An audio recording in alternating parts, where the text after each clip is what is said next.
Assalamualaikum warahmatullahi wabarakatuh. Alhamdulillahirabbil alamin wa bihi nasta'inu ala umurid dunya waddin. Wassalatu wassalamu ala asyrafil anbiya'i wal mursalin wa ala alihi wa sahbihi ajma'in, amma ba'd. Pemirsa netizen dimanapun berada, alhamdulillah wa syukurillah, di kesempatan malam hari ini kita dapat berjumpa kembali, bertatap muka kembali. Di malam ini alhamdulillah hadir narasumber kami. Yang pertama, beliau hadir panjenenganipun Romo Kiai Haji Misbahul Munir Al-Hafidh, Wakil Rais Suriah MWC Kaligeseng Purworejo. Juga hadir beliau panjenenganipun Mas Kiai Nailul Kamal Al-Hafidh. Hadir panjenenganipun Mas Kiai Amin Ma'ruf. Panjenenganipun ugi hadir Romo Kiai Mustahal. Di kesempatan hari ini kita akan bincang-bincang bersama seputar Idul Fitri. Alhamdulillah kita bersama-sama dalam menjalani Ramadan di tahun ini sudah sampai atau hampir sampai di hari raya Idul Fitri. Niki nek wis tekan Idul Fitri kathah ingkang seneng-seneng. Hari yang membahagiakan. Maka kami dari Mutiara Ramadan akan sedikit ngobrol-ngobrol, bincang-bincang, ngobrol santai seputar Idul Fitri. Juga tidak lupa kami ucapkan terima kasih kepada Kopi Semi Donorejo yang telah memberikan waktu dan tempatnya. Pertama, terkait dengan Idul Fitri. Makna sangking Idul Fitri niku punapa? Katur dumateng panjenenganipun Romo Yai Misbah.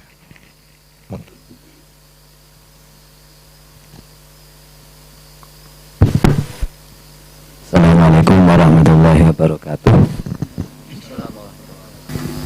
Pak Kiai semua yang sama pada malam hari ini rawuh di Kedai Kopi Semi. Pertama, tidak lupa memanjatkan rasa syukur kita kepada Allah Ta'ala, yang mana Allah memberi kenikmatan kepada kita sekalian, nikmat iman Islam sehat, sehingga pada malam hari ini dapat bermuajahah di Kedai Kopi Semi Donorejo. Alhamdulillahirrahmanirrahim. Yang kedua, sholawat beserta salam semoga tercurah kepada baginda Rasulullah Muhammad SAW. Tadi Mas siapa? Ada pertanyaan makna Idul Fitri gitu ya. Itu menurut kami itu kembali fitrah suci. Fa insyaallah orang yang melaksanakan puasa sebulan penuh dengan ikhlas mencari ridha Allah, seperti apa disampaikan, dikatakan Rasulullah, man shoma ramadanan imanan wa ihtisaban ghufira lahu ma taqaddama min dzambi. Jadi insya Allah kalau orang yang menjalankan puasa Ramadan, insya Allah akan kembali suci seperti bayi yang baru dilahirkan, alias tidak punya dosa, kita bersih. Nah, makna suci itu sendiri, walaupun kita dikatakan suci dari dosa, tapi apakah kita bisa menjaganya? Sebab banyak orang yang mengatakan kalau sudah puasa katanya tidak punya dosa, tapi setelah puasa ternyata banyak lagi kemaksiatan yang dilakukan. Nah ini PR bagi kita semua, bisakah kita menjaga kesucian tersebut? Ya, jadi seputar di Idul Fitri itu merubah. Jadi Idul Fitri itu kembali fitri, kembali suci, tidak ada dosa. Namun yang memang jadi PR kita, apakah kita itu sanggup menjaganya? Ya. Ngoten niku makna dari Idul Fitri, ngoten. Ya. Nggih. Demikian untuk makna dari Idul Fitri. Jadi tidak serta-merta kita sudah bebas, tidak punya dosa, selesai merdeka, tapi justru hal yang lebih penting itu apakah kita bisa sanggup menjaga fitrah kita, suci kita. Nah itu yang menjadi PR kita bersama. Selanjutnya di seputar Idul Fitri niku tentunya ada amal-amal. Nah amal-amal itu ada yang wajib, sunnah atau makruh, bahkan tidak boleh.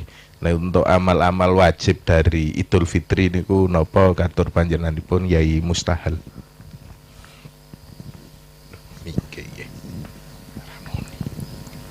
Assalamualaikum warahmatullahi wabarakatuh.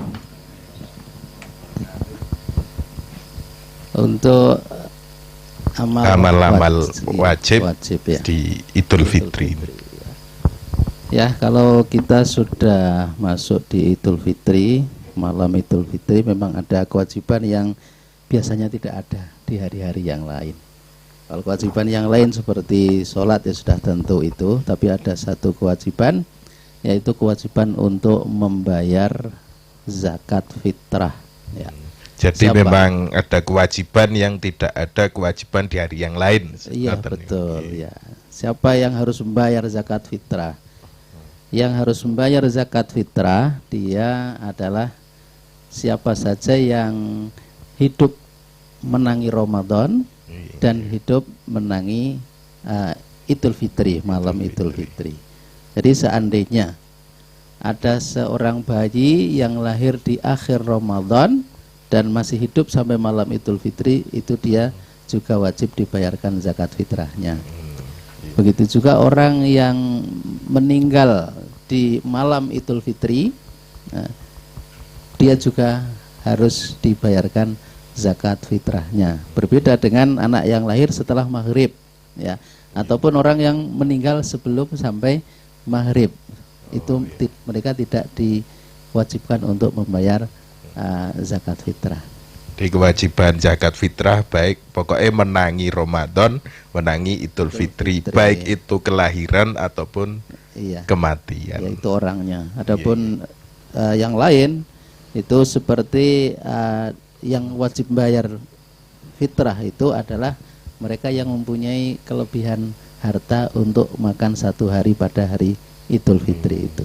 Kalau sekiranya untuk bayar untuk makan besok saja sudah tidak ada, maka mereka tidak wajib membayar fitrah. Ya. Ketidakwajiban itu ketika memang tidak ada untuk makan di hari Idul Fitri. Idul Fitri itu. Kalau masih ada sisa untuk itu, itu wajib membayar. Tapi kalau hanya untuk makan hari itu saja, maka dia tidak wajib membayar zakat fitrahnya. Dan orang yang wajib dibayarkan zakat fitrahnya adalah siapa yang masuk di dalam tanggungannya. Kalau memang selain anak-anak itu ada keponakan, ada pembantu rumah misalkan, ataupun orang lain yang memang menjadi tanggungannya, maka dia juga wajib dibayarkan zakat fitrahnya. Demikian. Dan arti yang menjadi dalam tanggungannya niku kewajiban nafkah atau apa? Iya, kewajiban menafkahinya. Kewajiban menafkahi dan tanggungan. Itu untuk amal-amal wajib. Dari kewajiban juga ada kesunahan-kesunahan. Nah niku kagem kesunahanipun napa mawon. Dalam hadisnya diriwayatkan man ahya lailatal aidi ahyallahu qalbaha yauma tamutul qulub. Barang siapa yang menghidupkan malam hari raya, maka Allah akan menghidupkan hatinya, di mana ketika hati-hati orang-orang itu pada mati. Artinya ini adalah salah satu fadilah untuk menghidupkan malam hari raya itu. Dengan apa kita bisa menghidupkan malam hari raya itu? Dengan berbagai macam. Ada yang dengan sholat, dengan memperbanyak tasbih, tahmid, takbiran lah kalau kita takbiran, lah. ya. Iya, takbir keliling. Bisa keliling, Di bisa malam. tidak. Gitu. Oh, iya, iya. Itu sebetulnya dasarnya itu sebetulnya. Jadi tidak harus keliling ya takbir. Tidak harus keliling. Bisa di rumah dengan Bisa sholat, sholawat, buat memperbanyak Al-Quran, mungkin bersedekah juga, itu juga bisa termasuk. Termasuk menghidupkan malam hari raya Idul Fitri dengan kesunahan-kesunahan takbir, dan alhamdulillah ini di kita di Indonesia iso takbir keliling bareng-bareng. Dan itu juga menghidupkan sunnah, satu sisi mungkin juga bentuk syiar mungkin. Iya, bisa dikatakan sebagai syiarnya juga. Itu terkait dengan kewajiban apa yang dilakukan di saat hari raya Idul Fitri, juga kesunahan-kesunahannya. Kemudian malam sampai paginya ke Idul Fitri di hari raya. Nek hari raya niku 1 Syawal apa terus pundi? Untuk kalendernya mesti 1 Syawal nggih. Ya pasti 1 Syawal. Untuk hari raya Idul Fitri niki para kiai niki sepakat tanggal 1 Syawal. Alhamdulillah. Nah di hari 1 Syawal itu kita melaksanakan juga sholat Idul Fitri atau sholat Id katakanlah. Nah untuk sholat hari raya Idul Fitri, bagaimana caranya dan prosesnya di masjid atau di lapangan, niku tos pundi Kiai Mas Kiai Nailul Kamal.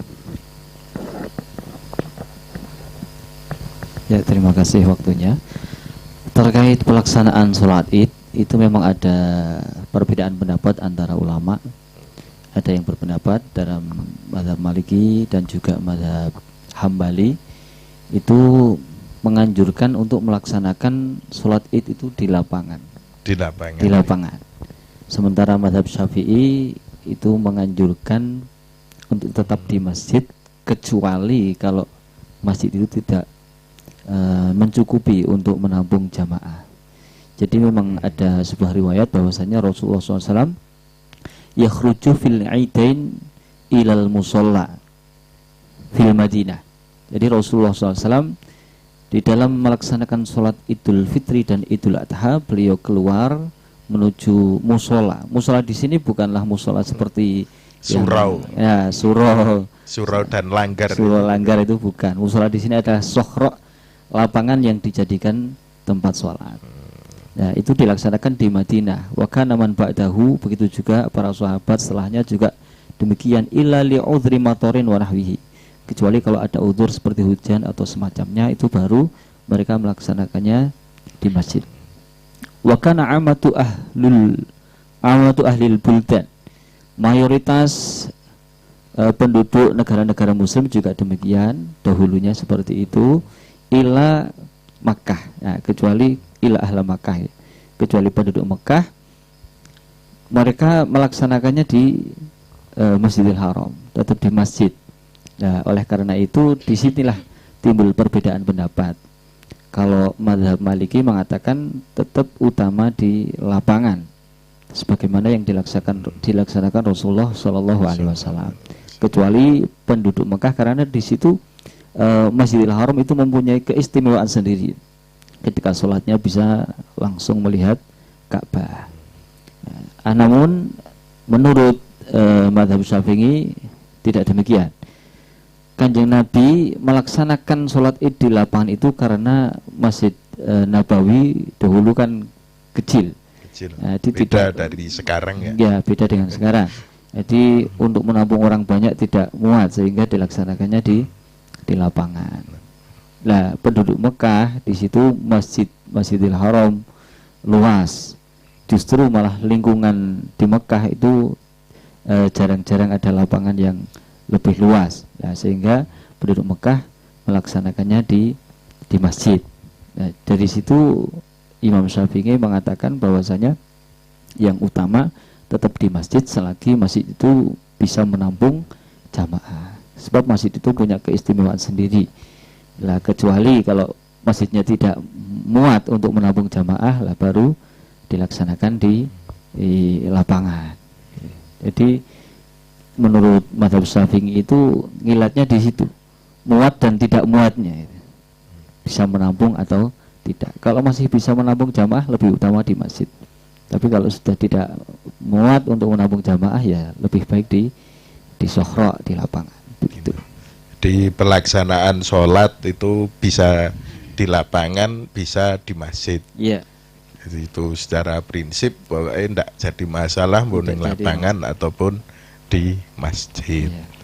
Kemudian untuk sholat Idul Fitri sendiri ini memang sholatnya ke tahunan. Jadi kayak kadang kepriwe to carane sholat. Lan niku terus putih Kiai Amin Ma'ruf. Sholatnya tahunan nih. Setahun pisan. Setahun pisan. Nah, ini juga penting kita sampaikan. Salat setahun pisan ini. Tapi paling rame ya. Paling rame. Nah, peminatnya paling banyak. Paling rame, paling banyak. Yang biasanya. Ya, yang Bahkan biasanya paling pol ini. Imam sendiri ke iso lali ya. Mungkin nah monggo ini sebagai pengingat ini kan monggo. Untuk sholat id sendiri dilaksanakan sendiri ya boleh. Namun yang lebih utama berjamaah. Ya, berjamaah dengan juga melaksanakan khutbahnya. Lah khutbahnya itu beda, artinya kalau dalam sholat Jumat itu khutbah dulu baru sholat. Lah kalau Idul Fitri sholat dulu baru khutbah, jangan terbalik ini. Oh ya. Jadi biasanya kan orang awam, oh kasih khutbah, padahal itu sudah sholat. Nah, gitu. Ya, jadi ini pemirsa netizen, jadi untuk pelaksanaan sholat Idul Fitri niku khutbah dulu baru sholat dulu baru khutbah. Nah, ini contoh yang lupa ini. Nah, tahunan. Jadi sholat dulu baru khutbah. Monggo terus untuk sholatnya. Untuk sholatnya seperti biasa 2 rakaat. Rakaat pertama itu 7 takbir, setelah itu Fatihah dan seterusnya. Rakaat kedua 5 takbir, Fatihah dan seterusnya. Lah untuk orang awam cukup ikutan, insyaallah aman. Ngaten Kiai. Insyaallah aman. Untuk imam tentu Mbah Yai yang lebih berso ini, yang walaupun tahunan sudah puluhan tahun mengimami ini. Monggo dari Mbah Yai Misbahul Munir untuk dan masing-masing rakaat kan takbirnya 7 kali dan 5 kali. Nah itu diantara takbir niku sing diwaos napa pokok umi-umi apa meneng napa wis pokoke ndara imam lah ngoten. Ya. Kalau yang dilaksanakan biasanya takbir itu bacanya di sela-sela takbir, itu baca subhanallah alhamdulillah wala ilaha illallah akbar gitu. Iya. Tasbih. Iya, subhanallah walhamdulillah wala ilaha illallah wallahu akbar. Yaitu dibaca di antara sela-sela takbir. Baik 7 ataupun 5 sama. Nggih nuwun sewu niki Mbah Kiai kagem niatipun salat Idul Fitri. Terus pundi? Nggih. Untuk niat salat Idul Fitri usolli sunnatal li'idil fitri rak'ataini mustaqbilal qiblati makmuman lillahi ta'ala. Untuk yang makmum, yang imam ya imam. Imaman lillahi ta'ala. Ya. Ngoten niku untuk salat niat salat Idul Fitri 2 rakaat 7 kali takbir di rakaat pertama, 5 kali takbir di rakaat kedua. Di antara takbir membaca tasbih subhanallahi walhamdulillahi wala ilaha illallah wallahu akbar. Nggih. Terus kagem salajengipun setelah kita melaksanakan sholat Idul Fitri. Nah niku biasanipun nggih njuk ana daharan sing digelar, terus kepungan bareng-bareng. Nah, terkait dengan kepungan bareng-bareng setelah sholat Idul Fitri niku dos pundi niki Pak Kiai Mustahil? Nggih, kepungan nggih. Enak, asik kayaknya niku. Ya, asik. Kepungan sudah menjadi tradisi kalau di masyarakat kita itu. Iya. Mulai saya kecil sampai sekarang itu ya selalu nggak pernah putus. Pokoknya kalau Lebaran itu pasti ada kepungan. Nggih. Kenapa kok dilestarikan begitu, kemungkinan yang kita ini apa yo sunnah apa bid'ah barang nih. Yang jelas itu adalah tradisi yang baik sekali. Sekurang-kurangnya bahwa kepungan itu mempunyai makna syukuran, syukuran yang selama bulan Ramadan kita diberi kesempatan, kita masih diberi kesempatan untuk beribadah di bulan Ramadan. Kita diberikan kesempurnaan dalam menjalankan puasa di bulan Ramadan, maka sebagai syukurannya itu bisa saja dengan secara kepungan itu pertama. Yang kedua, itu adalah satu momentum yang sangat bagus sekali di kita. Mungkin kebanyakan di daerah kita itu banyak perantauan-perantauan yang baru pulang, yang baru mudik, yang sebelumnya nggak pernah ketemu. Di situ bisa makan bareng, bahkan satu tampah itu bisa bareng-bareng. Kadang kita sendiri nggak kenal dengan mereka, tapi bisa makan secara bareng. Itu satu yang asik. Di rumah sendiri saja kita nggak mesti dengan keluarga terus makan satu nampan, satu tampah bareng-bareng, itu enggak. Justru waktu-waktu seperti itu kita makan bareng-bareng itu asik lah, yeah. Itu satu tradisi yang perlu dipertahankan, dan yang jelas itu satu yang baik lah, satu yang baik yang bisa membawa kemanfaatan. Diantaranya adalah menambah akrab, kalaupun nggak menambah akrab ya sekurang-kurangnya tambah kenal dengan orang yang sebelumnya belum kenal. Kalau dengan yang sudah kenal ya kita tambah akrabnya. Ya, terima kasih. Itu untuk tradisi kepungan setelah pelaksanaan sholat Id. Intinya wis positif lah, ngoten niku wis. Nggih, tradisi yang kumpul baik. Bareng, tradisi yang baik. Setelah selesai makan kepungan, dilanjutkan ziarah ke kubur. Dan ini terkait ziarah kubur setelah sholat Idul Fitri niku tos pundi katur panjenenganipun Yai Nailul Kamal. Ya, sudah menjadi tradisi di sekitar kita bahwasanya biasanya setelah selesai sholat Idul Fitri kemudian banyak warga yang berbondong-bondong ke makam atau ke pesarian. Itu bagaimana? Apakah itu memang bagus, tradisi yang bagus, apakah tidak bagus? Sebagian kelompok mengatakan bahwa itu bid'ah, tidak boleh, tidak ada tuntunannya. Ya. Jadi yang benar bagaimana? Sekarang harus kita sepakati dulu bagaimana hukum ziarah kubur secara umum. Dalam hadis kan sudah jelas dikatakan kuntu nahaitukum an ziyaratil kubur, aku pernah melarang kalian semua ziarah kubur. Tapi kemudian Kanjeng Nabi menganjurkannya, fazuruha fa innaha tudzakirul akhirah. Tapi sekarang ziarilah kubur karena ziarah kubur bisa mengingatkan kepada akhirat. Dalam riwayat lain tudzakirukumul maut, bisa mengingatkan kita kepada kematian. Jadi secara umum ziarah kubur itu dianjurkan. Lah kemudian bagaimana kalau kita rutinkan hal itu setiap selesai melaksanakan sholat Idul Fitri? Dalam sebuah hadis sahih riwayat Imam Bukhari, ada sebuah riwayat kana Rasulullah sallallahu alaihi wasallam ya'ti Masjid Quba kulla sabtin masyan wa rakiban.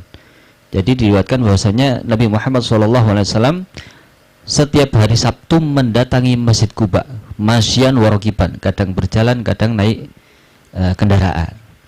Dari hadis ini Imam Ibnu Hajar Al-Asqalani dalam Fathul Bari Syarah Sahih Bukhari, beliau mengatakan wa fi hadzal hadis ala ikhtilafi turuqihi dalalatun ala jawazi takhsisi ba'dil ayyam bi ba'dil a'mali sholihah wal mudawamati 'ala dzalik. Di dalam hadis ini terdapat dalil. Dalam hadis ini dari berbagai macam jalur periwayatannya terdapat dalil atau menunjukkan bahwasanya diperbolehkan mengkhususkan suatu waktu tertentu, hari atau waktu tertentu untuk menjalankan suatu amal soleh. Wal mudawamati 'ala dzalik, dan memudawamahkan, melanggengkannya. Jadi dari hadis ini menjadi dasar bahwasanya kita diperbolehkan mengkhususkan suatu hari atau suatu waktu untuk melaksanakan suatu amal soleh dan melanggengkannya. Jadi boleh-boleh saja kita memilih suatu hari seperti tadi ya, setelah selesai sholat id kita merutinkan melaksanakan ziarah kubur, karena ziarah kubur sendiri jelas dianjurkan dan kita menyempatkan diri setiap setelah selesai sholat id untuk melaksanakan ziarah kubur. Dan hal itu juga ada dalam fatwa Al-Azhar. Di sini saya bacakan fatwa dari Mufti Al-Azhar. Wa min huna na'lamu anna ziyaratan nas lil maqabir aqiba salatil 'id in kanat lil mawdhah in kanat lil mau'izah wa tadhakkuri man matu wa kanu ma'ahum fil a'yad yuna'amuna bi hayatihim wa talbi rahmalahum bidu'a fala ba'sa bidzalika abadan. Dari sini kita mengetahui bahwa umat Islam melakukan ziarah kubur setelah hari raya jika untuk menjadi pelajaran dan mengingat orang yang telah mati yang dahulu mereka bersamanya saat hari raya dan merasa senang dengan kehidupannya serta memintakan rahmat dan doa untuk mereka, maka hukumnya boleh selamanya. Itu ada dalam fatwa Al-Azhar. Jadi apa yang sudah menjadi tradisi kita setelah sholat id melaksanakan ziarah kubur itu termasuk tradisi yang bagus, boleh dilaksanakan, bahkan dianjurkan. Apa yang telah kita lakukan selama ini itu tidak bertentangan dengan syariat, dan itu dianjurkan dan hukumnya boleh. Apalagi ini anak putu wayah do kumpul tadi siji.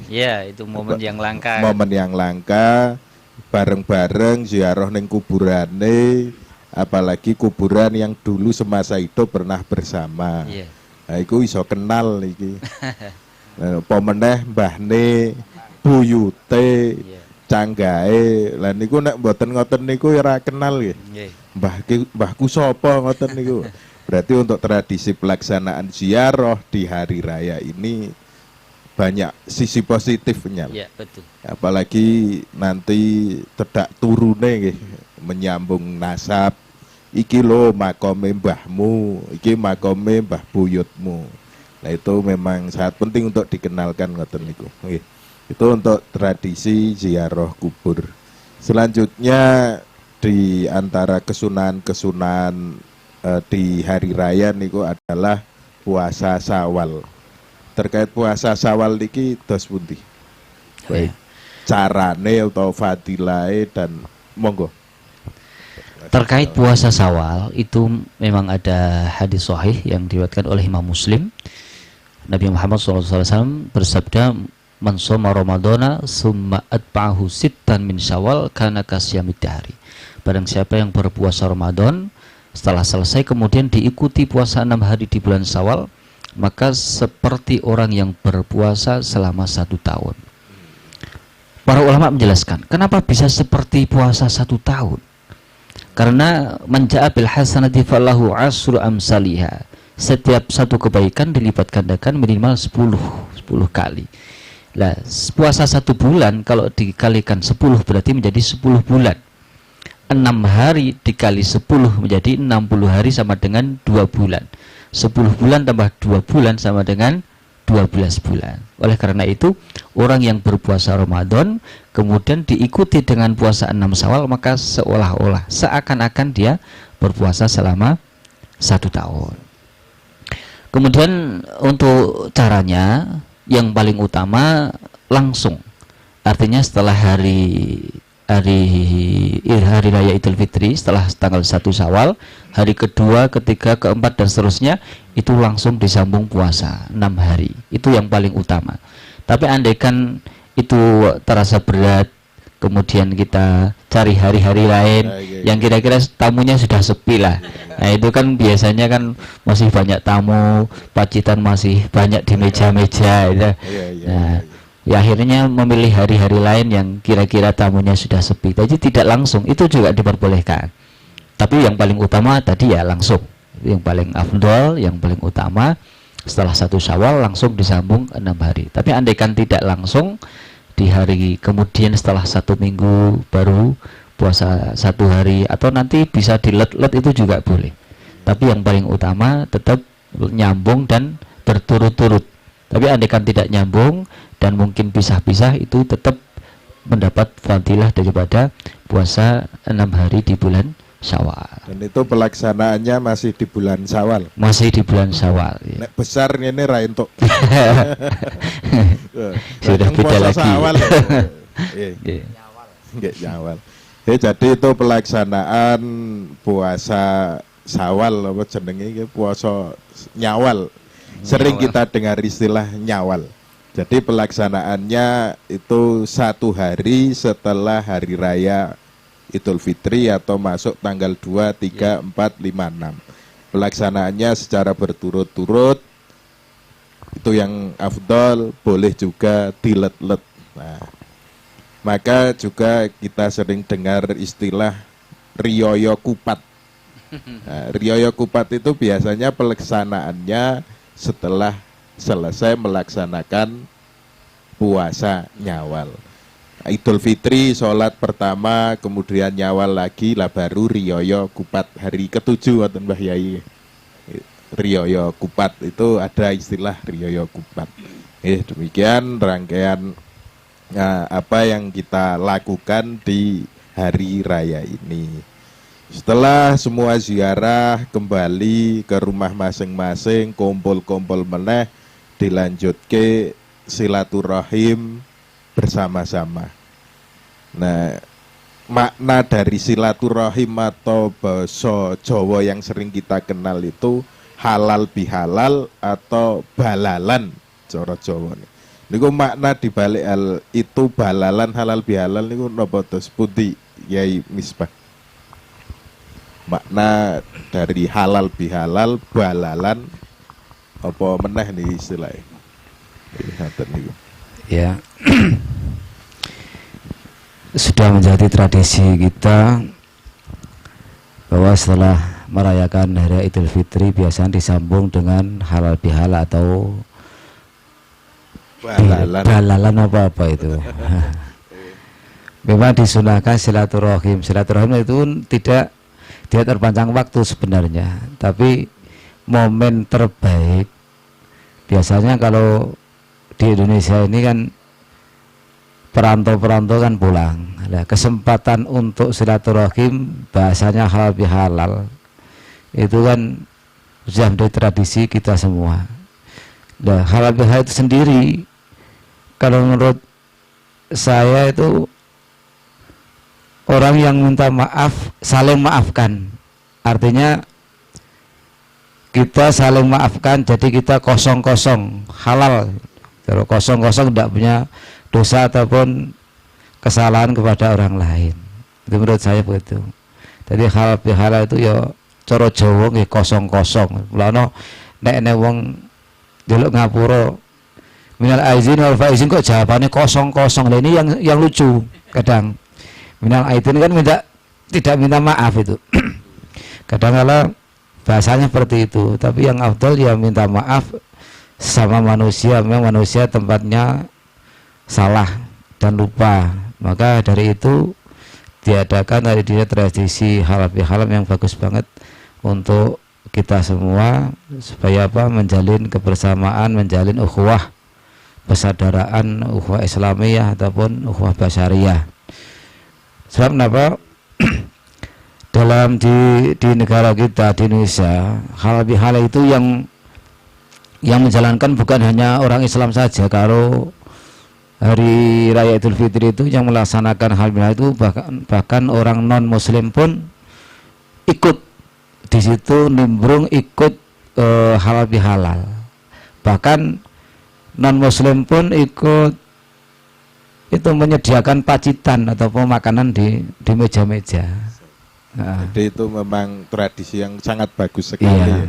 Momen sing sae lah, buatan yang jelas buatan bertentangan dengan syarak. Tidak. Tidak.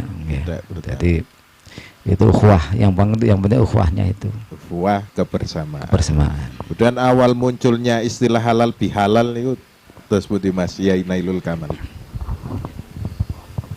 Untuk istilah halal bihalal, kalau kita melihat dari redaksinya, itu memang kelihatannya bahasa Arab ya, halalun bihalalin. Kelihatannya bahasa Arab. Tapi kalau kita mencari-cari misalnya di kamus bahasa Arab, istilah itu kayaknya nggak ditemukan. Dalam percakapan bahasa Arab juga tidak ditemukan. Di hadis juga secara istilah yang persis halal bihalal juga tidak ditemukan. Karena memang istilah halal bihalal itu memang bukan made in Arab, juga bukan made in Amerika, tapi made in Ameriki.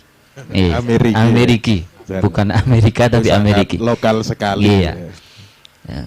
Jadi istilah halal bihalal itu munculnya justru dari Indonesia, dari Nusantara. Untuk asal muasalnya itu secara pasti ya kita tidak tahu. Tapi para pakar sejarah itu sudah melakukan penelitian yang panjang. Ada yang mengatakan berasal dari pedagang martabak dari India yang dulu dalam menawarkan martabaknya halal bin halal. Tapi kalau itu saya kurang cocok. Soalnya itu beda, jadi konteksnya beda. Itu kan menawarkan martabak yang sudah jelas halal, gitu, halal bin halal.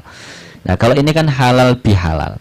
Kemudian juga ada yang mengatakan bahwa itu dulu yang mencetuskan bagi Abdul Wahab Hasbullah tahun 1948 kalau tidak salah.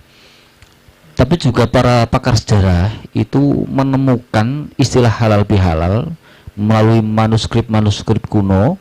Itu termasuk diantaranya ada dalam Babat Cirebon. Itu sudah ada istilah halal bihalal. Bahkan sebelum negara Indonesia ini berdiri, istilah halal bihalal itu sudah ada.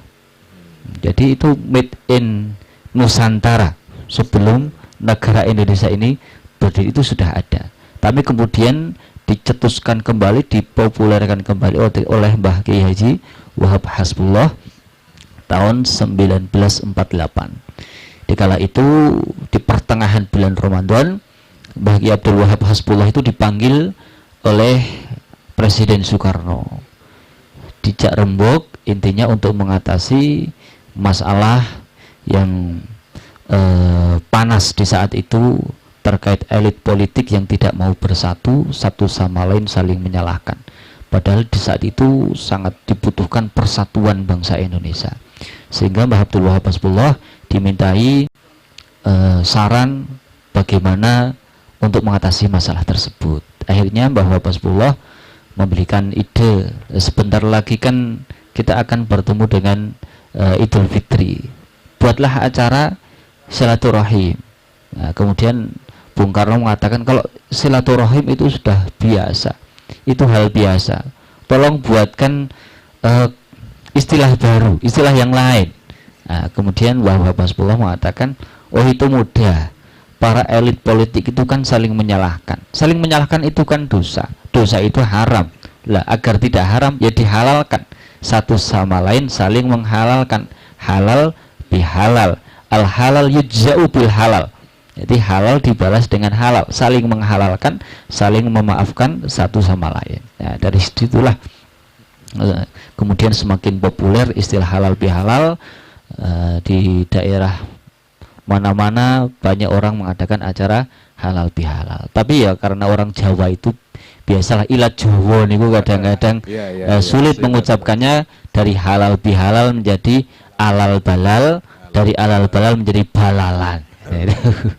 Itu untuk asal mula bahasa halal bihalal, halal bihalal, balalan. Ya, perlu saya tambahkan ini Mas. Iya. Walaupun itu made in Indonesia, itu bukan berarti bertentangan dengan syariat.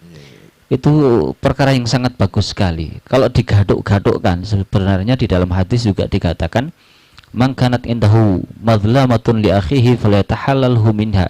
Barang siapa yang punya salah, pernah berbuat zalim pada orang lain, falyatahallalhu minha, maka segeralah minta halal darinya.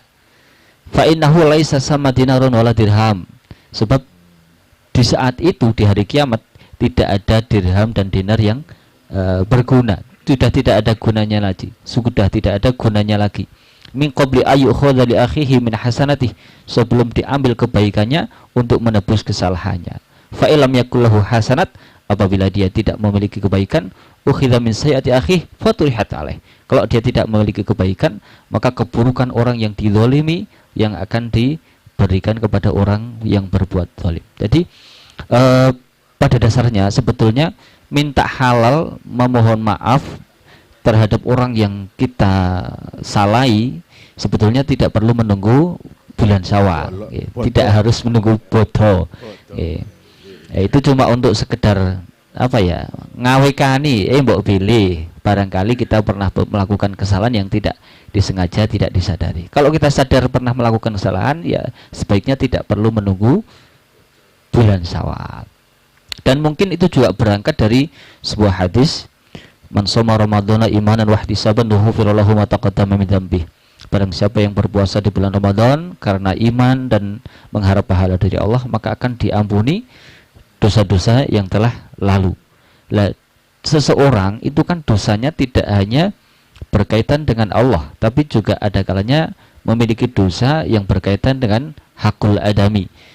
Lah, agar seseorang itu bisa betul-betul bersih dari dosa, lah kalau cuma puasa Ramadan toh itu belum bersih total dosanya kalau masih punya salah dengan sesama manusia, anak cucu Adam. Oleh karena itu, agar betul-betul sempurna dimaafkan seluruh dosa-dosanya, ya setelah puasa Ramadan kemudian dia minta maaf pada orang-orang yang kemungkinan dia pernah melakukan kesalahan padanya, sehingga bisa betul-betul suci, bersih dari segala dosa, baik itu dosa yang kaitannya langsung dengan Allah atau yang kaitannya dengan anak cucu Adam, sesama manusia. Mungkin itu Mas yang bisa saya sampaikan. Ini memang betul-betul bentuk ijtihad yang sangat luar biasa, dan bentuk suatu terobosan yang bagus sekali ya. Apalagi ini ditempukkan dengan Idul Fitri setelah Ramadan. Tadi dengan istilah yang awal tadi ya, Idul Fitri kembali suci, ditambahi silaturahim. Wah, sangat luar biasa sekali. Kemudian dengan berbagai tradisi yang banyak sekali. Kemudian terkait di saat Hari Raya Idul Fitri ini juga ada ucapan selamat Hari Raya Idul Fitri, mohon maaf lahir dan batin. Nah ini dos pundi panjenenganipun Mas Kiai Amin Ma'ruf. Ucapan selamat Hari Raya Idul Fitri, mohon maaf lahir dan batin. Kalau sekarang karena sudah lewat HP, share lewat WA dengan mudahnya itu ya.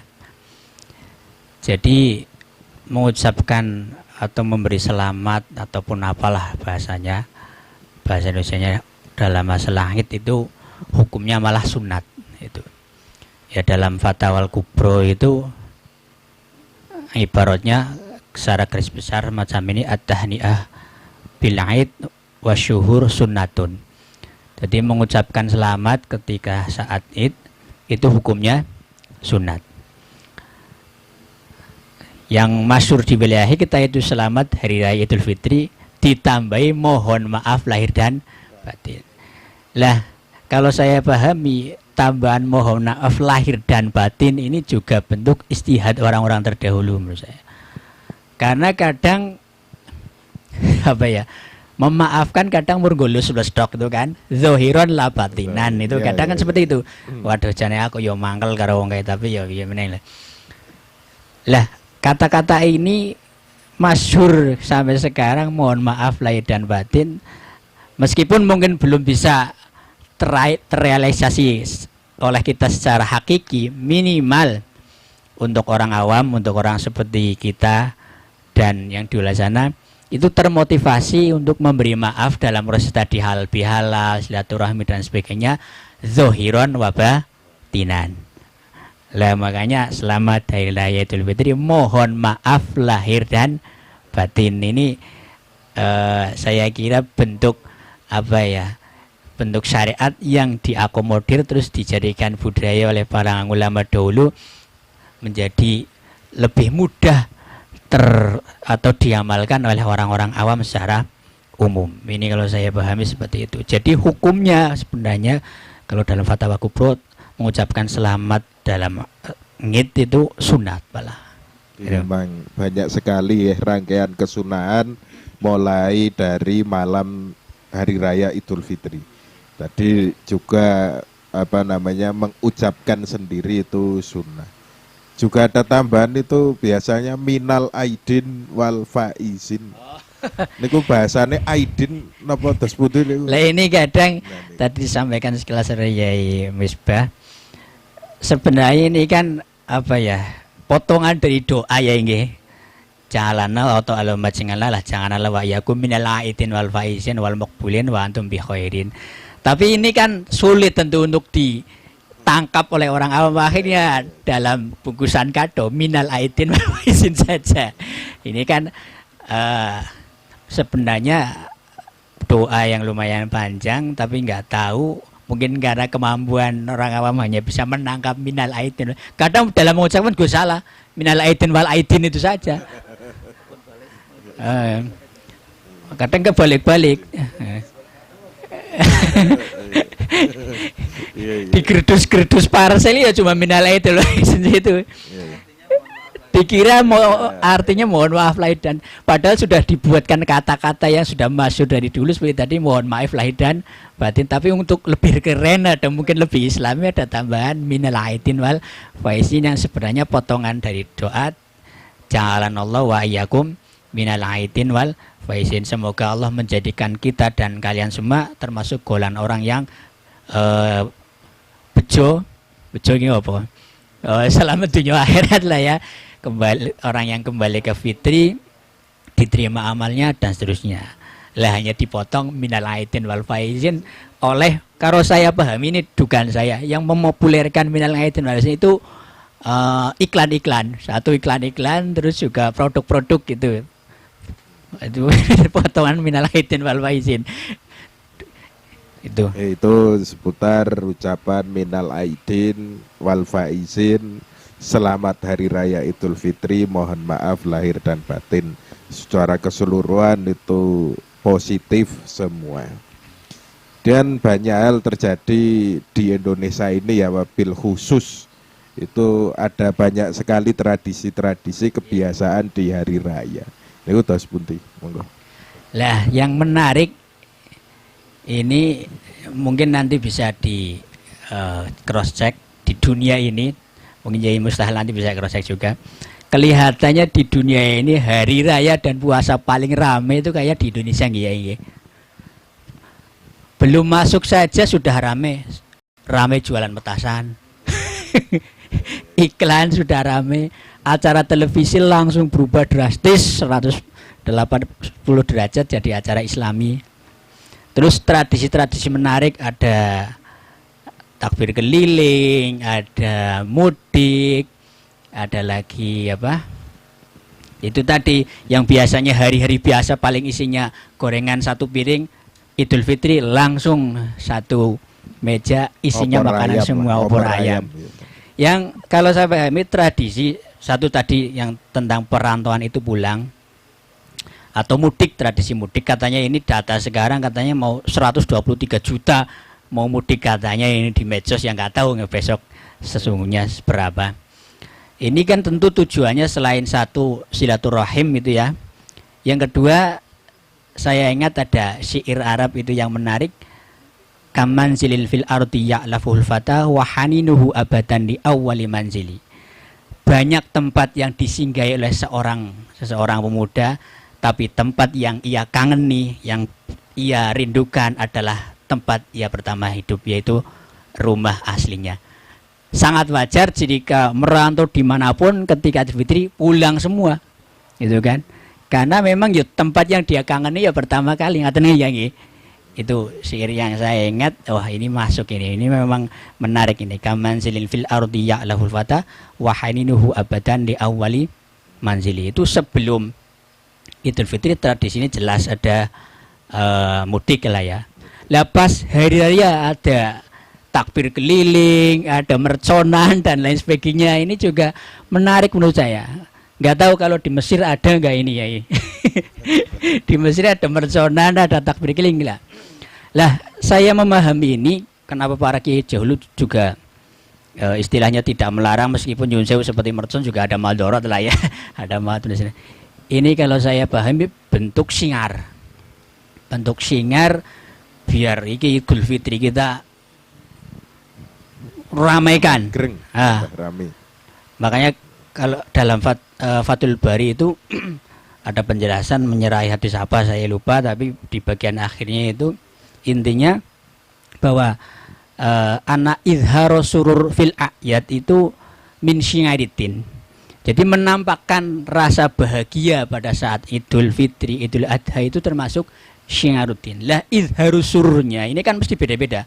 Tradisi per daerah juga mungkin beda-beda. Salah satunya ada mungkin takbir keliling, mainan percon.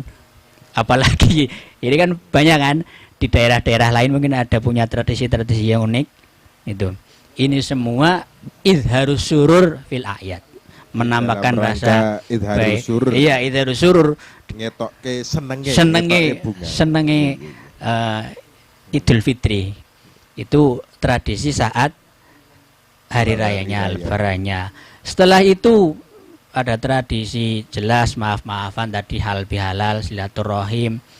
Terus juga yang tadi rumahnya kosong nggak ada makanan, kebak kan sebagai wujud ikramud duyuf, tentunya saling memaafkan ya, paling ke seminggu ini mejanya full makanan lah dalam rangka ikramud duyuf. Terus juga tradisi ini saya yakin nggak ada memberi uang pada anak sangu lah. Ini kan ya meskipun isinya hanya Rp2.000 itu kan, terhadap anak-anak ini kan sudah membahagiakan. Asalkan setiap orang memberi, biasanya kan anak-anak sangune akeh ini. Tapi gitu. Justru saat itu banyak investasi bodong di situ. Justru terjadinya investasi bodong itu terjadi di saat hari raya.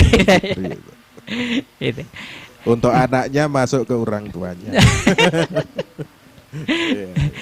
Itu tradisi-tradisi yang menurut saya menarik dan jelas saya yakin diakomodir oleh syariat. Ada silaturahim, ikramud duyuf, ada tadi sodakoh itu kan, dan lain sebagainya lah, tradisi-tradisi yang sudah berjalan di wilayah kita yang tentu itu barokah lah, barokah dan bermanfaat. Itu saja mungkin ya. Dan baju baru ini. Oh iya, baju baru. Ini sebenarnya kan kalau kita pahami baju baru disunatkan itu kan pas hari raya itu kan tazayyun wa tatayyub.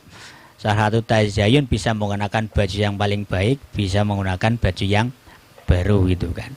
Lah ini barokahnya ada kesunatan ini hampir menjadi tradisi di wilayah Indonesia. Arab boto baju baru. Yang paling keberkahan toko baju gitu kan.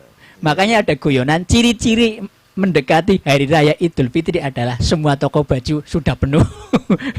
Penuh penjual, bahkan mungkin non muslim keberkahan. Toko-toko yang besar gitu. Itu kan berawal dari situ yang tazayyun saat hari Idul Fitri menjadi tradisi Idul Fitri memakai baju baru, barokai semua toko-toko baju. Lah itu hasil jadid ya. Ya itu. Senajan khotibe laisa langit. Senajan khotibe laisa langit, tapi tetap mau klambi anyar jadinya itu. Laisa langit libasil jadid. Iya. Karena termasuk kesunatannya itu tazayyun tadi ya. Jadi itu memang sangat banyak sekali apa yang terjadi seputar kita terkait Idul Fitri, dan banyak sekali termasuk tradisi mudik itu. Juga ingat pepatah itu saenak-enake masakan ke masakane mbokne. Itu dimanapun merantau di mana saja itu tetap paling enaknya masakan mbok nih. Ya dulu saya sempat juga sanksi karo lafal gue, tapi saya suwi kok iya. Karena itu makanan yang sejak kecil kita kenal. Kebayu uri-uri gede, wis merantau ning dinti mayang-mayang kenal masakan warna-warna. Tapi tetap masakan mbok nih paling enak. Karena itu yang pertama kali kita kenal ya masakannya mbok nih. Ya demikian obrolan semakin menarik. Monggo kopi diunjuk niki kopi dari Kopi Semi Donorejo. Saking ngalas dumugi gelas. Dipun sricaken.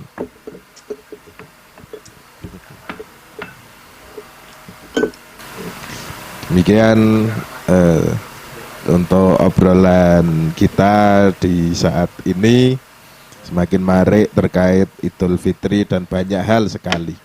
Dari obrolan-obrolan ringan, bincang-bincang kita ini yang jelas apa yang kita laksanakan di Hari Raya Idul Fitri berserta seluruh rangkaiannya semuanya mengandung hikmah yang positif semua dan insya Allah tidak bertentangan dengan syariat apa yang sudah dilaksanakan. Ngoten niku. Sebagai penutup monggo kawula suwunaken panjenenganipun Mbah Kyai Misbahul Munir untuk ucapan penutupan closing terkait Idul Fitri ini.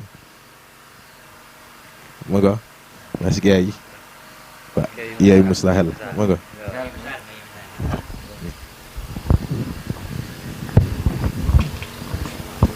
Ya, sebagai penutupan untuk acara podcast pada malam ini, saya selaku pimpinan redaksi Mutiara Ramadan MWJNU Purworejo mengucapkan ribuan terima kasih kepada semua narasumber yang sudah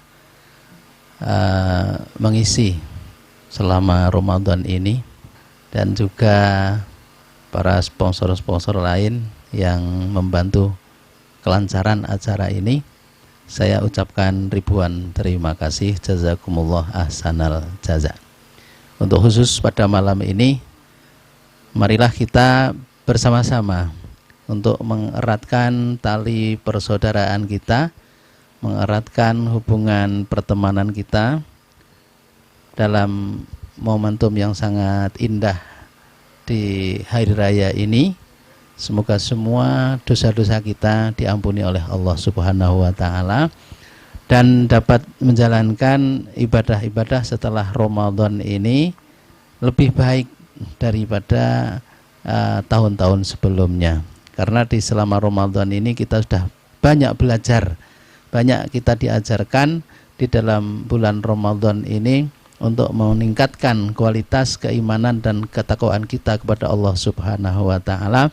Semoga semuanya bisa dilanjutkan, diteruskan setelah Ramadan ini sampai bulan-bulan berikutnya tanpa ada rasa malas, tanpa ada kurang semangat, tapi harus diniati untuk sekuat tenaga berjuang meningkatkan amal-amal kita selama kita masih diberikan hayat oleh Allah Subhanahu wa taala. Dan semoga kita diberikan umur yang panjang, bisa mendapatkan kesempatan lagi bertemu di bulan Ramadan tahun yang akan datang dan diberi kesehatan dan rezeki yang melimpah ruah. Saya kira cukup ini pada malam ini. Saya tutupi. Assalamualaikum warahmatullahi wabarakatuh. Terima kasih kepada beliau Romo Kyai Mustahil. Ugi terima kasih katur panjenenganipun Mbah Kyai Misbahul Munir Al-Hafid, panjenenganipun narasumber Mas Kyai Nailul Kamal, panjenenganipun Mas Kyai Amin Ma'ruf, Mbah Kyai Mustahil. Setelahipun kami ucapkan terima kasih. Demikian pemirsa Nutajian dimanapun berada, dari kami cukupkan sekian. Billahi taufik wal hidayah. Wassalamualaikum warahmatullahi wabarakatuh.